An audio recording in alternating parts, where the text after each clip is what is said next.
In the rolling hills of Umbria, Italy, where ancient olive groves sway in gentle breezes and stone monasteries stand as quiet witnesses to centuries past, there exists a small convent known for its simplicity and devotion.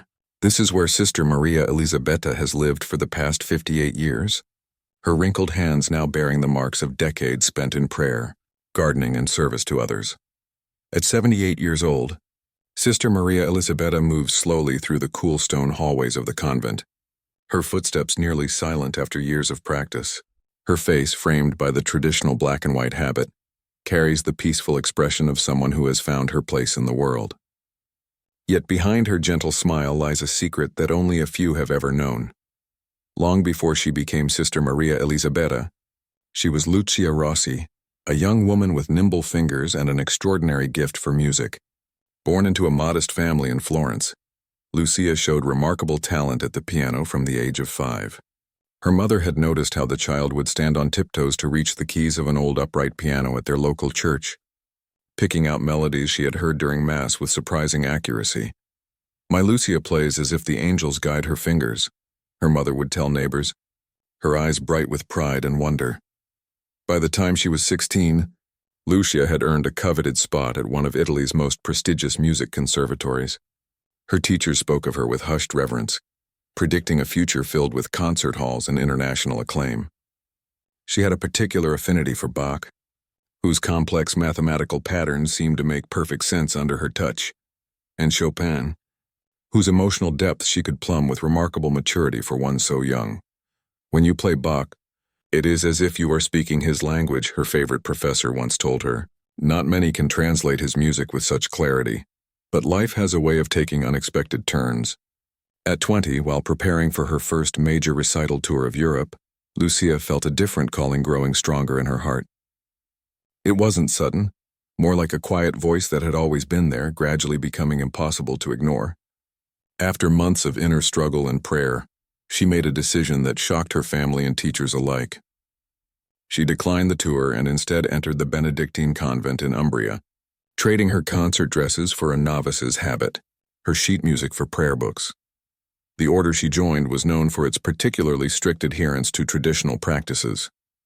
Among these was a rule that limited musical expression to specific liturgical purposes only. Instruments, including the piano, were to be played solely for accompanying certain prayers and hymns, and even then with restrained emotion. The focus was to be on worship, not performance.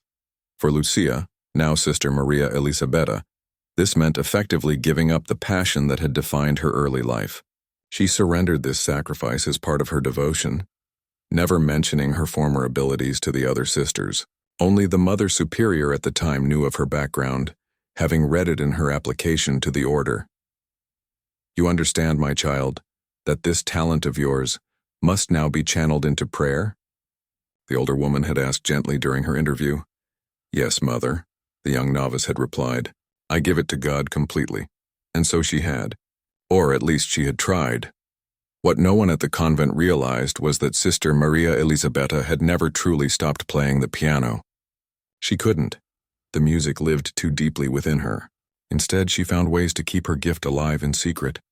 Harmless ways that broke no rules but preserved what felt like an essential part of her soul. In the privacy of her small cell, she would silently practice finger exercises on the rough wooden surface of her small desk, feeling the muscles in her hands remember complicated passages from Beethoven sonatas and Mozart concertos. While working in the garden, she would tap out rhythms against her thigh as she knelt to pull weeds, Bach fugues keeping time with her breathing. At night, before sleep, she would lie in bed and visualize the keyboard, mentally playing through entire pieces, feeling the emotion of the music without making a sound. On rare occasions, when she was alone in the chapel and certain no one would hear, she would play hymns on the small organ there, adding subtle embellishments that transformed the simple songs into something more complex and beautiful. These small rebellions kept her spirit whole through the decades of silence. Sister Maria Elisabetta's days fell into the peaceful rhythm of convent life. She woke before dawn for morning prayers, tended the vegetable garden, helped prepare meals, taught catechism to local children, and spent hours in contemplation. She was known among the other nuns for her unwavering kindness and the special attention she gave to the monastery's few visitors. particularly children. Sister Maria has a way with the little ones, the other nuns would say. They always quiet down for her stories. What they didn't know was that she often tapped out gentle rhythms on the children's palms as she spoke, unconsciously teaching them the meters of Schubert and Schumann. As the years passed, her hands became more gnarled with arthritis, the joints swelling until it became painful to do even simple tasks like buttoning her habit or kneading bread dough. Still, every night she would stretch her fingers carefully, one by one, maintaining what flexibility she could. Sometimes the pain would bring tears to her eyes, but she persisted. These old hands still have music in them, she would whisper to herself, even if no one else will ever hear it. By her 70s, Sister Maria Elisabetta had become one of the oldest members of the convent. The modern world had changed dramatically since she'd entered religious life, but within the convent walls, life remained largely the same. The internet had made only small inroads into their daily routine, used primarily by younger nuns for administrative purposes. Sister Maria had watched these changes with quiet interest, but had never felt the need to engage with technology herself. In the spring of her 78th year, something unexpected happened that would change the course of her remaining life. The bishop's office contacted their convent about a documentary project focusing on contemplative religious life in the modern world. A respectful filmmaker and her small crew were granted permission to spend 2 weeks documenting the daily rhythms of the convent, with strict guidelines about maintaining the sisters' privacy and dignity. The filmmaker, a thoughtful woman named Sofia Bianchi, arrived with just a cinematographer and a sound technician. The Mother Superior introduced them to the community during evening prayers, explaining that while participation was voluntary, the project had the bishop's blessing as a way to inspire vocations and help the wider world understand their way of life. Most of the nuns were shy around the cameras at first, but Sister Maria Elisabetta found herself curiously at ease. Perhaps it was her age. Having lived so long, she felt less concerned with how others might perceive her. Or perhaps it was something about Sophia's respectful manner, the way she listened with genuine interest to the sisters' stories. Sophia noticed something special about the elderly nun almost immediately. While filming Sister Maria tending to the herb garden one morning, she caught a curious behavior through her camera lens. As the old woman knelt among the rosemary and thyme, her weathered hands occasionally paused in their work. Her fingers would begin to move in precise patterns against the side of her gardening basket, like someone playing an invisible instrument. The next day, while filming in the convent's small library, Sophia observed Sister Maria sitting by a window reading from a prayer book. When the elderly nun believed herself alone, the filmmaker had stepped partially behind a bookshelf. She placed the book aside and began silently playing on the windowsill, her fingers moving with surprising agility across the stone surface. Her expression changed completely, eyes closed, face lifted slightly, a look of such transcendent joy that Sophia found herself holding her breath. She captured these moments on film but said nothing, sensing there was a story here that needed gentle handling. It wasn't until their 5th day at the convent that Sophia found an opportunity to speak privately with Sister Maria. During the afternoon recreation period, they sat together on a stone bench in the small courtyard garden, the late afternoon sun warming the ancient walls around them. Sister Maria was knitting, a skill she had mastered despite her arthritis, while Sophia pretended to review notes. "I've noticed something, Sister," Sophia said carefully, keeping her voice low though they were alone. "Your hands, they move sometimes as if you're playing piano."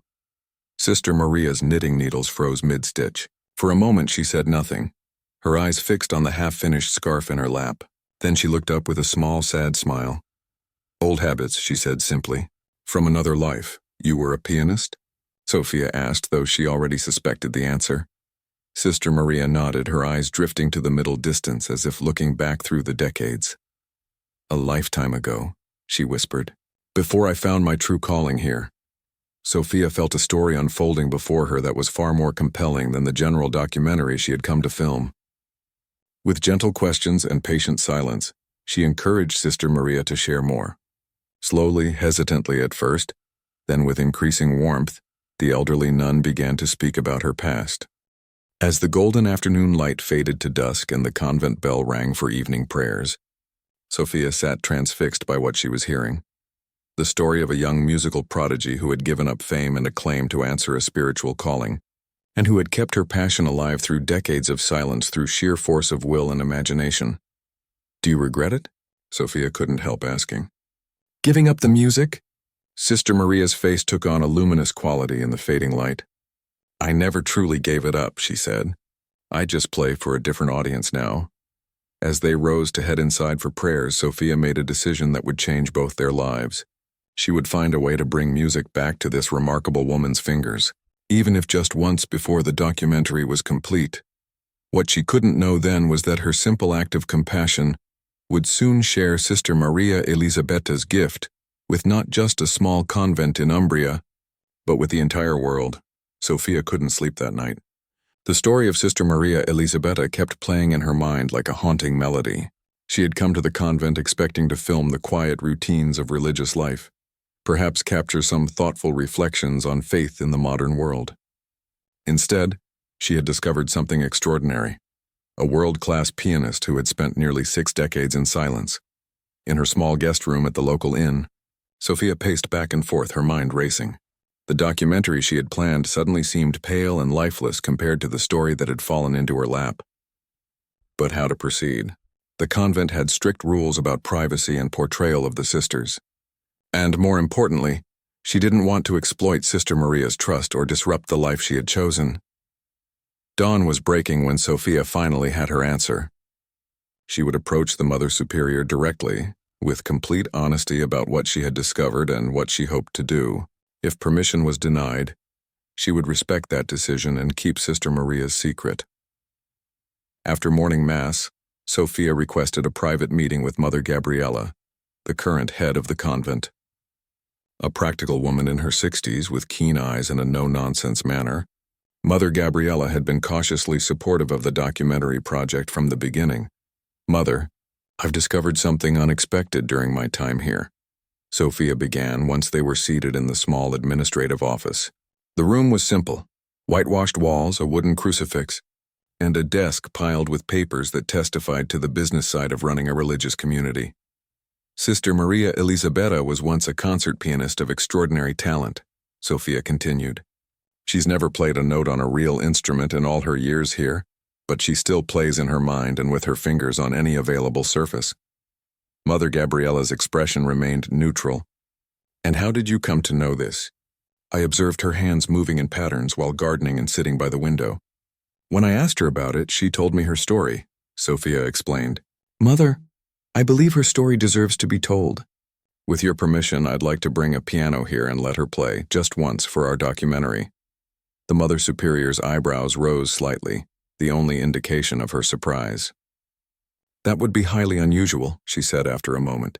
"Our order has specific guidelines about musical expression." "I understand," Sophia replied. "But consider this. Sister Maria has faithfully followed those guidelines for almost 60 years, never once playing as she was trained to do. Wouldn't allowing her this one opportunity be a recognition of her lifetime of obedience and sacrifice?" Mother Gabriella folded her hands on the desk. "It's not a simple matter of my personal opinion. There are traditions to consider, rules established for spiritual reasons." "Of course," Sophia nodded. "But isn't there also room for special dispensation in extraordinary circumstances?" Sister Maria's gift. It seems almost like a divine appointment that we discovered it now in her later years. The Mother Superior looked out the window, where some of the sisters could be seen hanging laundry in the morning sun. "Sister Maria has been with us longer than almost anyone," she said thoughtfully. "Her devotion has never wavered.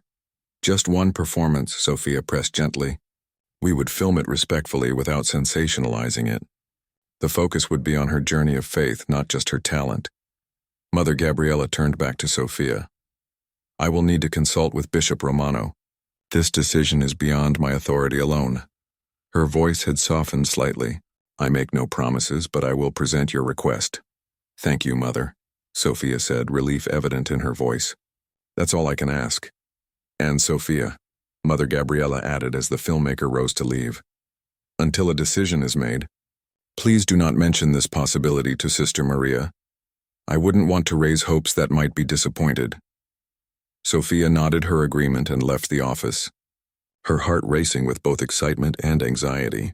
She had crossed the first hurdle, but much remained uncertain. The next 3 days passed in a strange limbo for Sophia. She continued filming the daily life of the convent: morning prayers, work in the gardens and kitchens, afternoon study and meditation, evening vespers. She spent more time with Sister Maria, learning about her life before the convent and the spiritual journey that had led her there.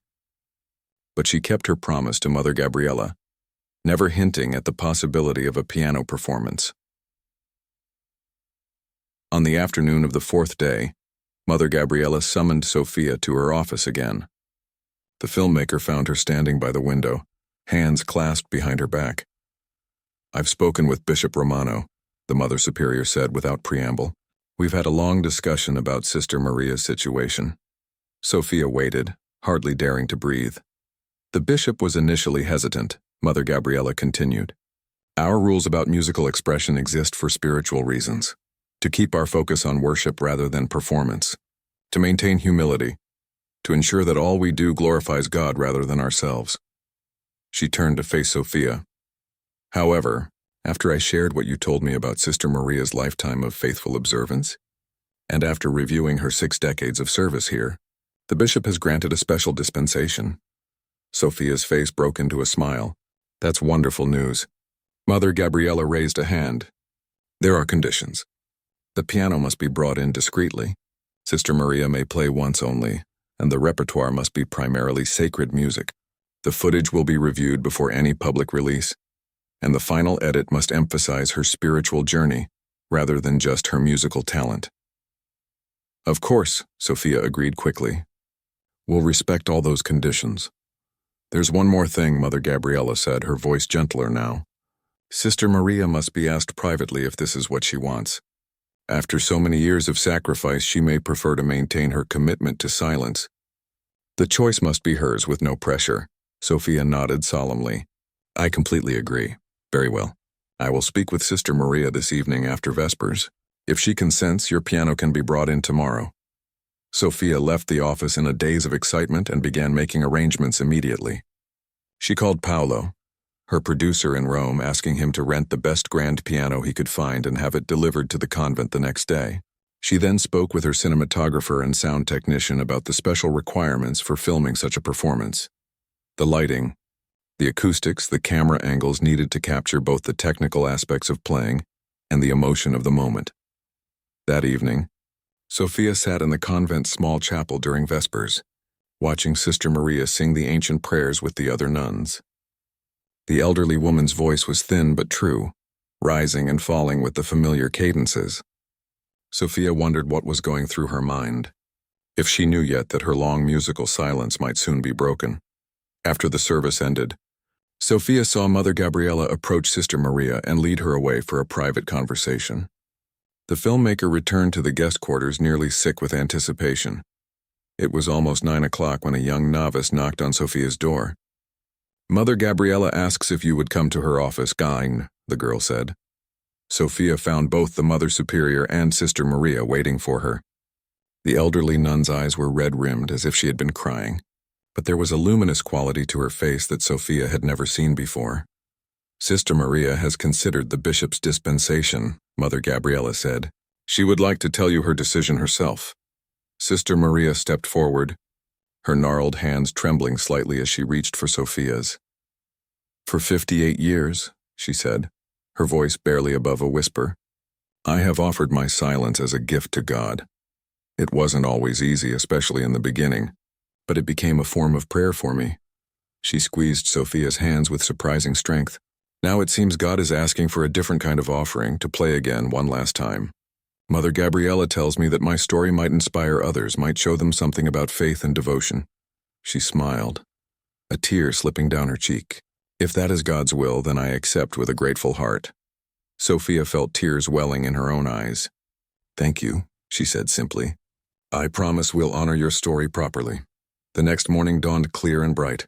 By 10 o'clock, a team of movers had carefully navigated a gleaming black Steinway grand piano through the convent's main entrance and into the chapter house, a room normally used for community meetings that had the space and acoustics to accommodate such an instrument. The news had spread quickly through the small community, and an atmosphere of barely contained excitement hummed through the normally quiet halls. Many of the sisters had never heard Sister Maria play, had no idea of her background before entering religious life. Sophia and her crew set up their equipment with meticulous care. Lights were positioned to create a warm, flattering glow without being harsh or theatrical. Microphones were placed strategically to capture both the piano's sound and any ambient noises that might add to the atmosphere. Cameras were arranged to film from multiple angles, close-ups of hands on keys, wider shots of the full performance, reaction shots of the small audience. By early afternoon, everything was ready. The sisters gathered quietly in the chapter house, arranging themselves on wooden chairs brought in for the occasion. Mother Gabriella sat in the front row, her face composed but her eyes bright with anticipation.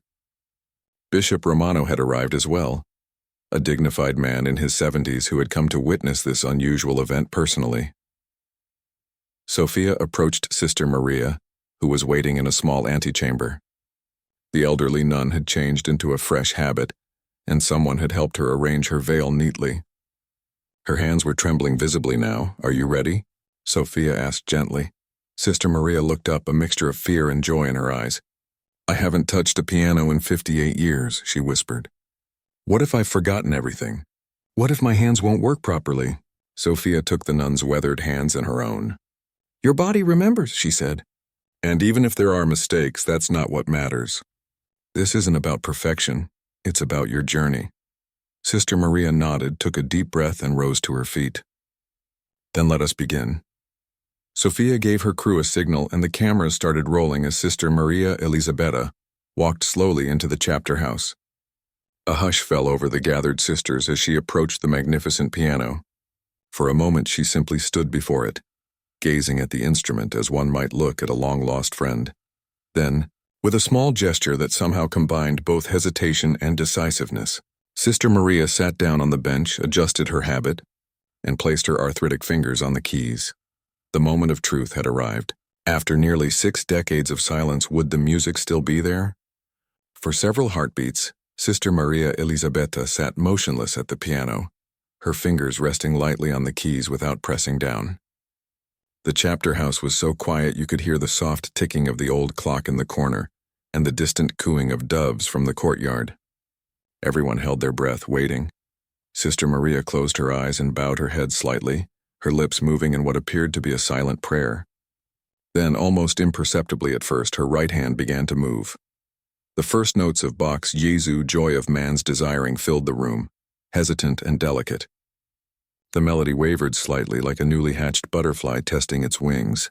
Sophia, watching through her camera lens, felt her heart constrict with a mixture of hope and worry. The elderly nun's fingers were clearly stiff, the joints swollen and painful-looking as they stretched to reach the proper keys. But then something remarkable began to happen. As the familiar notes continued, Sister Maria's hands seemed to remember what her conscious mind had perhaps forgotten. Her fingers loosened, finding their old pathways across the keyboard. The tempo steadied, and the gentle, flowing counterpoint that makes Bach's music so distinctive emerged with increasing clarity. Sophia glanced at the other sisters. Many had tears in their eyes already, watching their elderly companion transformed before them.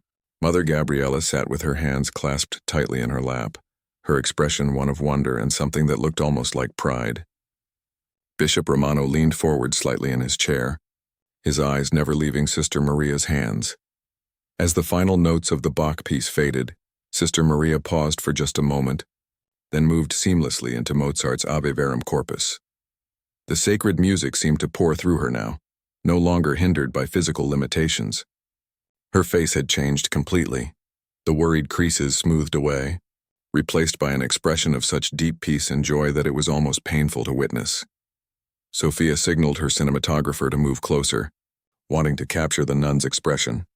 This was far more than just a display of preserved talent. This was a window into a soul. Sister Maria continued playing, each piece flowing naturally into the next.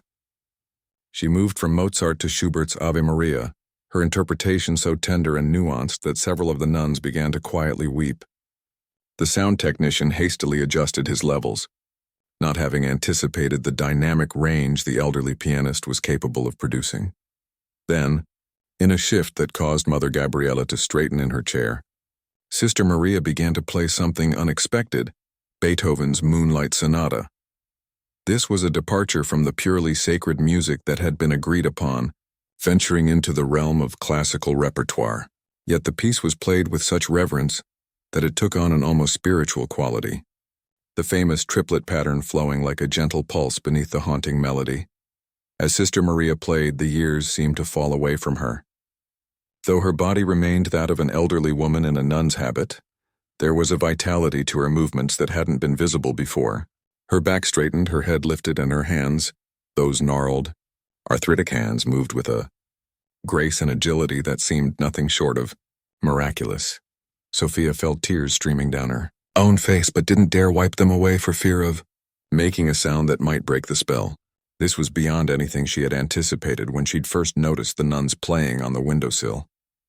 She wasn't just witnessing a former pianist who still retained some of her skills. She was in the presence of a true master, someone whose musicality transcended the physical limitations of age and years of disuse. After completing the Beethoven piece, Sister Maria paused longer this time, her hands resting in her lap. For a moment, Sophia feared that might be the end, that the nun's strength had given out or that she felt she had fulfilled her obligation.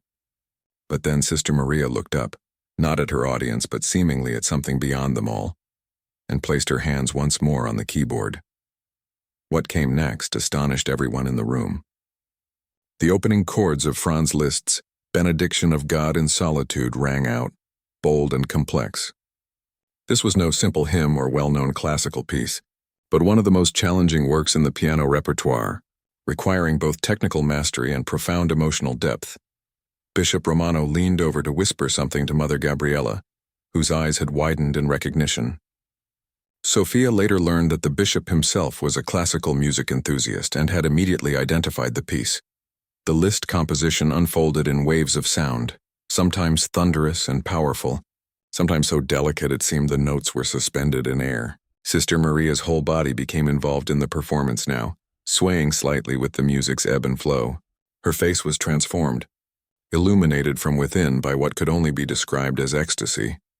Sophia signaled for her cameraman to capture a wide shot of the entire scene, the elderly nun at the magnificent piano, the circle of sisters watching in awe, the sunlight streaming through the high windows casting patterns across the stone floor. This was the heart of her documentary now, a moment of transcendence that went beyond words. As Sister Maria reached the final, peaceful resolution of the Liszt piece, her hands finally began to show signs of fatigue. The last chords rang out with profound serenity, then faded to silence. She kept her fingers on the keys for several seconds after the sound had disappeared, as if reluctant to break the connection with the instrument. When at last she lifted her hands and placed them in her lap, no one moved or spoke. The silence that followed wasn't empty, but seemed filled with the echoes of what they had just witnessed. Sister Maria remained seated at the piano, her head bowed again, her lips moving in what might have been prayer or perhaps thanks. It was Mother Gabriella who finally broke the spell, rising slowly from her chair and approaching the piano. She placed a gentle hand on Sister Maria's shoulder. "Thank you, sister," she said, her voice thick with emotion. "You have given us a rare gift today." Sister Maria looked up, and the two women shared a glance that contained volumes. Then, with Mother Gabriella's assistance, the elderly nun rose from the bench. As she turned to face the room, the gathered sisters spontaneously rose to their feet, their applause breaking the reverent silence. Sister Maria looked startled by the outburst, then deeply moved. She bowed her head in humble acknowledgement, her hands folded before her in their accustomed position of prayer. Bishop Romano approached next, taking her weathered hands in his own. "My dear sister," he said, "I have heard many great pianists in concert halls across Europe, but few have played with the spirit I witnessed today. Your music was not just technically impressive, it was a form of prayer, perhaps the most sincere I have ever been privileged to hear." Sister Maria's eyes filled with tears. "Thank you, Your Excellency. For 60 years I have played this music in my heart, offering it to God alone. Today, He asked me to share it. I am grateful for the opportunity, however late in life it has come."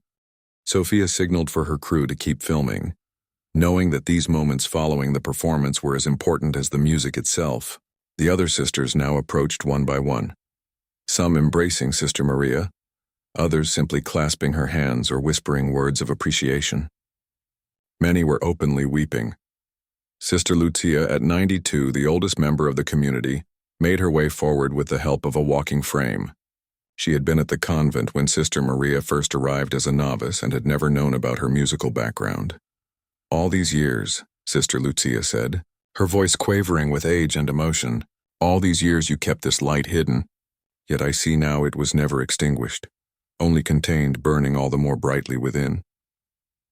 Sister Maria embraced her old friend. "We all have our hidden offerings, dear sister. Yours has been your constant kindness which has sustained many of us through difficult times." Sophia continued filming as the gathering gradually transformed into an impromptu celebration. Someone brought refreshments, the special almond cookies that the sisters normally reserved for feast days and a sweet elderflower cordial made from blossoms gathered in the convent gardens. The atmosphere of reverence gave way to one of quiet joy, conversation flowing more freely than was typical within the convent walls. Later, as the afternoon light began to fade, Sophia found Sister Maria sitting alone by one of the windows, gazing out at the hillsides beyond the convent. The filmmaker approached quietly, not wanting to intrude but feeling the need to express her own gratitude. "May I join you, sister?" she asked. Sister Maria turned with a smile and gestured to the space beside her on the window seat. "Of course, my dear. Come sit." Sophia sat down, struggling to find the right words. "What you shared today, I don't think anyone who witnessed it will ever forget it." Sister Maria nodded. "God works in unexpected ways. When I entered this convent as a young woman, I thought I was leaving music behind forever. Instead, I was just learning to hear it differently, in the rhythm of daily prayers, in the harmony of community life, in the silent spaces between one moment and the next." She looked down at her hands, flexing the fingers gently. "These hands will probably be too stiff to play again tomorrow," she said with a small smile. "But that's all right. Today was enough." Sophia hesitated, then asked the question that had been on her mind since the performance ended. "Do you have any regrets about the path you chose?" Sister Maria considered this for a long moment. "Regrets? No," she said finally. "Questions sometimes. Moments of wondering what if. That's only human, I think. But regrets imply that one would choose differently given the chance, and I wouldn't. This life has brought me closer to God in ways I couldn't have imagined as that ambitious young pianist. The music never left me, it just found a different expression." She turned to look directly at Sophia. "And now, thanks to you, I've been given this unexpected gift at the end of my life, to reunite these two parts of myself, if only for an afternoon. For that I will always be grateful." As the sun began to set, casting long shadows across the convent grounds, Sophia realized that what had begun as a simple documentary about contemplative religious life had become something far more profound, a story about hidden gifts, patient devotion, and the mysterious ways in which our deepest passions never truly leave us, even when circumstances require us to set them aside. What Sophia couldn't possibly know, as she sat with Sister Maria in the gathering dusk, was how far this story would eventually reach, or how many hearts it would touch in the months to come. 3 weeks after Sister Maria's remarkable performance, Sophia sat in a small editing studio in Rome, surrounded by screens showing different angles of that extraordinary afternoon. She had been working almost non-stop since returning from the convent, carefully crafting the documentary that had evolved from a simple profile of contemplative religious life into something far more powerful. Paolo, her producer, stepped into the room with 2 cups of espresso. "How's it coming?" he asked, setting 1 cup beside her keyboard. Sophia rubbed her tired eyes. "I think it's nearly there. I've just been struggling with how much context to include. I want viewers to understand the magnitude of what they're seeing. A concert pianist who gave up performing for 6 decades out of religious devotion, then played again just once at the end of her life. But I don't want it to feel sensationalized." Paolo watched the footage playing on the main screen, a close-up of Sister Maria's gnarled hands moving across the piano keys with surprising grace. "This doesn't need sensationalizing," he said quietly. "The truth here is powerful enough." Sophia nodded, taking a sip of her coffee. I promised Mother Gabriella and the bishop that I'd focus on the spiritual journey, not just the musical talent. I'm trying to honor that. From what I've seen you have, Paolo assured her. When do you think we'll be ready for the first screening? I need another week, Sophia decided. Then I'll take it back to the convent as I promised. They get to see it before anyone else. The sisters might not be prepared for how much interest this will generate, Paolo commented. Once this is released, people will want to know more about Sister Maria. There could be interview requests, concert offers. Sophia shook her head firmly. No, that's not happening. We've already agreed. This documentary stands alone. Sister Maria isn't going to become some kind of celebrity nun. She's 80 years old and has spent most of her life in seclusion. The last thing she needs is that kind of attention. What neither Sophia nor Paolo could have anticipated was just how difficult it would be to maintain that protected space around Sister Maria once the documentary was released. The following week, Sophia returned to the convent with the finished film, feeling both excited and nervous. She had poured her heart into the editing, trying to capture not just the beauty of the music but the depth of Sister Maria's faith journey and the supportive community that had become her family. Mother Gabriella had arranged for a special screening in the chapter house, the same room where the performance had taken place. A projector and screen had been set up, and all the sisters were present, along with Bishop Romano and 2 other priests from the diocese who had heard about the remarkable story. Before we begin, Sophia said, standing before the assembled group, I want to thank you all again for trusting me with this story. What happened in this room that day was a sacred moment, and I've done my best to honor that in the film. She pressed play, then slipped into a seat at the back of the room, her heart pounding. For the next 45 minutes, she watched not the screen but the faces of the viewers, especially Sister Maria, who sat with her hands folded in her lap, her expression thoughtful. The film began with peaceful shots of the convent, the ancient stone buildings, the gardens at dawn, the sisters at prayer. Sophia's gentle narration provided context about the contemplative life. Then came the moment when she first noticed Sister Maria's fingers moving in piano patterns, followed by their conversation about her past. The heart of the documentary was, of course, the performance itself. Sophia had edited it carefully, intercutting close-ups of Sister Maria's hands and face with wider shots of the room and reactions from the other sisters. The sound quality was exceptional, capturing every nuance of the playing from the hesitant beginning to the transcendent conclusion. The film ended with Sister Maria's quiet reflection by the window. The music never left me, it just found a different expression. When the screen went dark, there was complete silence in the room. Then slowly the sisters began to applaud. Sophia looked over at Sister Maria and saw tears streaming down the elderly nun's face. Mother Gabriella rose and came to stand beside Sophia.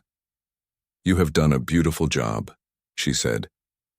You've captured something true about our life here, and about Sister Maria's particular journey. Bishop Romano nodded in agreement. This film will touch many hearts, I believe. It speaks to something universal, the sacrifices we make for our deepest commitments, and how those sacrifices transform but don't destroy who we are. Sister Maria herself approached Sophia last, taking the filmmaker's hands in her own. Thank you, she said simply. You've helped an old woman make peace with her past in a way I never expected. The documentary, titled The Silent Pianist, was initially released at a small film festival in Rome. Sophia had modest expectations, perhaps some appreciation from the art house crowd, maybe a few favorable reviews in cultural publications. What happened instead astonished everyone involved. Audience members at the festival were visibly moved, many leaving the theater in tears. Critics wrote glowing reviews, praising both the extraordinary story and Sophia's sensitive handling of it. The film won the festival's Audience Choice Award, which led to invitations from other festivals across Europe. Within weeks, a major streaming platform had purchased the rights to The Silent Pianist. Almost overnight, Sister Maria's story was available to millions of viewers worldwide. The response was overwhelming. Social media exploded with clips from the performance, particularly the moment when Sister Maria transitioned from the sacred pieces to Beethoven's Moonlight Sonata, her face transformed with joy. Music critics wrote lengthy analyses of her playing style, noting its unusual combination of technical precision and emotional depth. Religious commentators discussed the film as a meditation on devotion and on Vent. The sisters were largely sheltered from this growing phenomenon. They had limited internet access and no television, but they couldn't be completely isolated from the wider world. Visitors to the convent increased dramatically. Pilgrims, tourists, music lovers, journalists, all hoping for a glimpse of the now famous Sister Maria. Mother Gabriella handled the situation with firm grace, limiting access to the community and completely restricting access to Sister Maria herself. She established strict visiting hours and clear boundaries. The convent's small gift shop, previously selling only handmade soaps and jams, now offered DVDs of the documentary, with proceeds going to the convent's charitable work with local families in need. 6 weeks after the documentary's release, Mother Gabriella invited Sophia back to the convent for a private conversation. "The response to your film has been unexpected," the Mother Superior said, sitting across from Sophia in her office. Sophia nodded. "I never imagined it would reach so many people. I hope it hasn't been too disruptive for the community. We're adapting," Mother Gabriella replied with a small smile. "But there's something you should know. We've received hundreds of letters and emails for Sister Maria, people from all over the world wanting to express how her story has touched them." "Have you shown them to her?" Sophia asked. "Some of them, yes, those that seemed most sincere." Mother Gabriella opened a drawer in her desk and took out a thick folder. "Many are from musicians who gave up their art for various reasons. Others are from people who made different kinds of sacrifices. Some are from young people trying to decide between different paths in life." She handed Sophia a letter written on pale blue stationery. "This one came yesterday from a renowned piano teacher in Vienna. She writes that a gifted student of hers, a girl of 14, was ready to quit playing because of the pressure and competition. Then she saw our Sister Maria play. Now the girl has found her love for music again, but with a different perspective." Sophia felt tears prick her eyes as she read the heartfelt letter. "I had no idea the impact would be so personal for so many people." "None of us did," Mother Gabriella acknowledged. "But Sister Maria has been given a unique opportunity in these final years of her life. Her story is touching hearts in ways that none of us could have foreseen." "How is she handling it all?" Sophia asked. "With her usual grace," Mother Gabriella replied. "She reads the letters we give her, prays for the writers, and continues her daily routines." "But there's something else." She paused. "Several organizations have approached us with unusual requests." "What kind of requests?" Sophia asked, suddenly wary. "Concert halls offering to host a performance, recording companies wanting to produce an album, even a venerable music school offering to establish a scholarship in her name if she would agree to serve as its honorary patron." Sophia felt a flash of protectiveness. "You're not considering any of this, are you? Sister Maria is not a circus attraction. She's an elderly nun who deserves peace in her final years." Mother Gabriella held up a calming hand. "Of course we've declined the performance offers. Sister Maria has no desire to play again publicly, nor would her hands likely permit it. But the recording companies, that's different. They've offered to bring equipment here to record in our chapel with no audience but God." "And the scholarship?" Sophia asked. "That's what I wanted to discuss with you," Mother Gabriella said.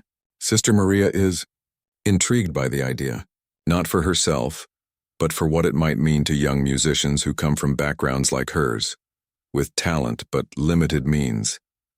Sophia leaned back in her chair, trying to absorb this unexpected turn of events. "What does she want to do?" "She's praying about it," Mother Gabriella said. "But she asked if you would come talk with her. She values your perspective, and after all, you're the one who started this journey." Later that afternoon, Sophia found Sister Maria in the convent garden, sitting on a stone bench beneath a flowering pear tree. Despite the commotion her story had caused in the outside world, the elderly nun looked peaceful, her wrinkled hands busy with a string of wooden rosary beads. "Sophia," she said warmly as the filmmaker approached, "it's good to see you again. Come, sit with me in the sunshine." Sophia sat beside her, noticing how frail Sister Maria seemed in the bright spring light. Had she always been this thin, this translucent? Or had the weeks since the performance taken a toll? "Mother Gabriella told me about the scholarship offer," Sophia said after they had exchanged pleasantries. "It's a wonderful opportunity." Sister Maria nodded, her fingers still moving over the beads. "God works in mysterious ways," she said. "When I was a girl, I had a teacher who believed in me. who arranged for my scholarship to the conservatory. Without her, my gift might have withered before it ever truly bloomed. She looked up at the white blossoms overhead. Now perhaps I can be that person for someone else. Not through my playing, but through this unexpected attention that has come at the end of my life. What are you thinking of doing? Sophia asked. Sister Maria smiled. I'm an old woman with very simple needs, Sophia. But it seems God has other plans for the little fame that has found me so late. With Mother Gabriella's blessing, I've decided to accept the scholarship patronage and just one, recording session here in our chapel. She reached out to touch Sophia's hand. And I would be so grateful if you would film the recording, to complete the circle of our work together. Sophia felt a surge of emotion, gratitude, affection, and something like awe at this remarkable woman's continuing journey. It would be my honor, she said simply. As the sun began to set over the convent garden, casting long shadows across the ancient stones, Sophia and Sister Maria sat in companionable silence. Neither could have imagined when they first met just months ago the extraordinary path that lay ahead, or how many lives would be touched by the story of an elderly nun who had kept her passion alive through decades of silence. Every life has unexpected chapters, Sister Maria said finally, as if reading Sophia's thoughts, even at the very end of the book. The morning of the recording session dawned clear and bright, sunlight streaming through the stained glass windows of the convent chapel, painting rainbows across the stone floor. Sophia arrived early with a small hand-picked crew, just her trusted cinematographer Antonio, sound engineer Gabriele and Paolo, who wouldn't have missed this for the world. They set up their equipment with reverent care, speaking in whispers though no one had asked them to be quiet. There was something about the space that demanded respect. Centuries of prayers had seeped into these walls, creating an atmosphere of hushed expectation. The piano had been delivered the previous day, a magnificent Fazioli concert grand that the recording company had insisted upon. It gleamed in the morning light, positioned near the altar where the acoustics were best. A piano tuner had spent hours getting it perfectly ready, working under the curious gaze of several of the younger nuns who had never seen the inside of such an instrument before. Everything needs to be perfect today, Sophia told her team as they adjusted microphones and lighting. Sister Maria has agreed to just one session. Whatever we capture is what we get. At precisely 10 o'clock, Mother Gabriella entered the chapel, followed by Sister Maria and several other nuns who would serve as the only audience.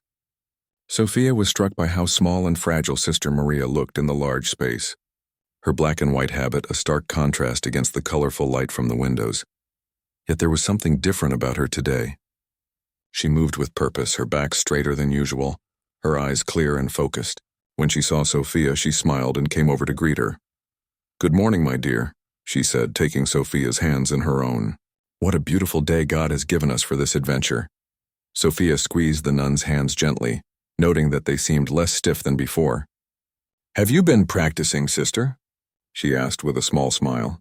Sister Maria's eyes twinkled. "Mother Gabriella has allowed me an hour each day with a small keyboard brought in for the purpose.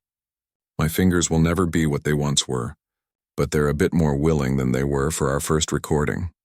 The representatives from the recording company arrived next, a distinguished older gentleman named Giuseppe, who was the label's founder, and a younger woman, Lucia, who specialized in classical piano recordings. They greeted Sister Maria with obvious reverence. "It is an honor to be here, sister," Giuseppe said, bowing slightly. "I've been in this business for 40 years, but I've never been part of something quite like this." Sister Maria acknowledged him with a humble nod. "I am just an instrument, like the piano itself," she said. "Whatever music comes through me today is God's gift, not mine." The final guests to arrive were Professor Bianchi from the Vienna Academy of Music and his assistant. They had traveled overnight to represent the institution that would host the scholarship in Sister Maria's name. "We've already received inquiries from potential donors," the professor told Mother Gabriella. "Sister Maria's story has touched many hearts in the music world. This scholarship will help talented young pianists for generations to come." Back at with everyone assembled, Sister Maria made her way to the piano. Unlike at her first performance, she moved now with calm assurance, adjusting the bench with the help of Lucia from the record company, then sitting with her hands folded in her lap. The chapel fell completely silent. Sophia signaled to Antonio to begin filming and to Gabriele to start recording audio. Sister Maria closed her eyes for a moment, her lips moving in silent prayer. Then, with a deep breath, she placed her hands on the keys. The music that filled the chapel was not the hesitant exploration of someone rediscovering a lost skill, but the assured, soulful playing of a master musician. Sister Maria began with a Bach prelude, her interpretation both technically precise and deeply personal. The sound filled the space perfectly, the chapel's natural acoustics enhancing every note. Sophia moved quietly around the periphery of the room, directing Antonio with hand signals to capture different angles. Sister Maria's profile against the stained glass, her hands moving across the keys, the faces of the listening nuns, the beam of colored light that seemed to fall directly on the piano as if by divine arrangement. Sister Maria played for nearly 2 hours without significant pause, moving through a carefully selected program of both sacred and classical pieces. There was Bach and Mozart, Schubert and Chopin, each piece flowing naturally into the next. When she finally reached Liszt's Benediction of God in Solitude, the show-stopping piece from her first performance, everyone present recognized that they were witnessing something extraordinary. The elderly nun played with a combination of technical mastery and spiritual depth that transcended normal performance. Her face reflected every nuance of the music: joy, longing, reverence, peace. At times, tears slipped down her cheeks, but her playing never faltered. When the final notes of the Liszt piece faded into silence, no one moved or spoke for several long moments. Sister Maria remained at the piano, her hands now resting in her lap, her head bowed. Then she looked up, not at the people gathered in the chapel, but toward the crucifix hanging above the altar. "Thank you," she whispered, and everyone knew she wasn't speaking to them. Lucia from the recording company was the first to break the spell, approaching Sister Maria with undisguised awe. "Sister, I have no words. We captured it all beautifully. The sound quality is exceptional." Giuseppe nodded in agreement. "If you're willing, we'd like to release this as a double album. Your playing deserves to be heard by as many people as possible." Sister Maria looked to Mother Gabriella, who had been watching from the first pew. "What do you think, Mother? Would this be in keeping with our values?" Mother Gabriella considered for a moment. "If the proceeds go to the scholarship fund and to our community's work with the poor, then yes, I believe it would be." Professor Bianchi stepped forward then. "Sister Maria, we've been developing the framework for the scholarship. We would like it to support young pianists who might otherwise not have access to proper training, particularly those from disadvantaged backgrounds or developing countries. Would that meet with your approval?" Sister Maria's face lit up. "That would be perfect. Music should be for everyone, not just those born to privilege. That was my situation as a girl. Talent but limited means. If this scholarship can open doors for others as they were opened for me, then these old hands have served their purpose." Later that afternoon, as the equipment was being packed away and the visitors preparing to leave, Sophia found Sister Maria sitting alone in the convent garden, her face turned up to the warm sunshine. "May I join you?" Sophia asked. "Always, my dear." Sister Maria patted the bench beside her. "Come sit." Sophia sat down, feeling strangely emotional. "What you played today, it was even more beautiful than before." Sister Maria nodded. "I've been given a second chance to use this gift. I wanted to do it justice." They sat in companionable silence for a while, listening to the birds singing in the trees around them. "I've been thinking," Sophia said finally, "about why your story has touched so many people. It's not just the music, though that's extraordinary. I think it's the journey, the sacrifice, the faithful waiting, and then the unexpected grace at the end. Life rarely follows the path we imagine for ourselves," Sister Maria replied. "When I entered this convent, I thought I was closing the door on music forever. Instead, I was just taking a very long pause." She smiled. "A 60-year rest in musical terms. Do you think you'll play again after today?" Sophia asked. Sister Maria shook her head. "No, I don't think so. Today was a gift, a completion of the circle. Now it's time for these hands to return to prayer and the simple work of our community." She held up her gnarled fingers. "Besides, they've done their final performance. Even getting them ready for today took all my strength and Mother Gabriella's special herbal compresses." She reached over to pat Sophia's hand. "But the music will continue through the young people who receive the scholarship. That's enough for me. 6 months later, Sophia stood at the back of a packed concert hall in Vienna, watching as a 17-year-old girl from a small village in Romania took her place at a grand piano. The girl Irina was the first recipient of the Sister Maria Elisabeta Scholarship, chosen from hundreds of applicants for her extraordinary talent and dedication. As Irina began to play Bach's Jesu, Joy of Man's Desiring, the same piece Sister Maria had started with, Sophia felt a wave of emotion wash over her. She thought of the elderly nun, now living quietly once more in her convent in Umbria, unaware of the full impact her brief return to music had made on the world.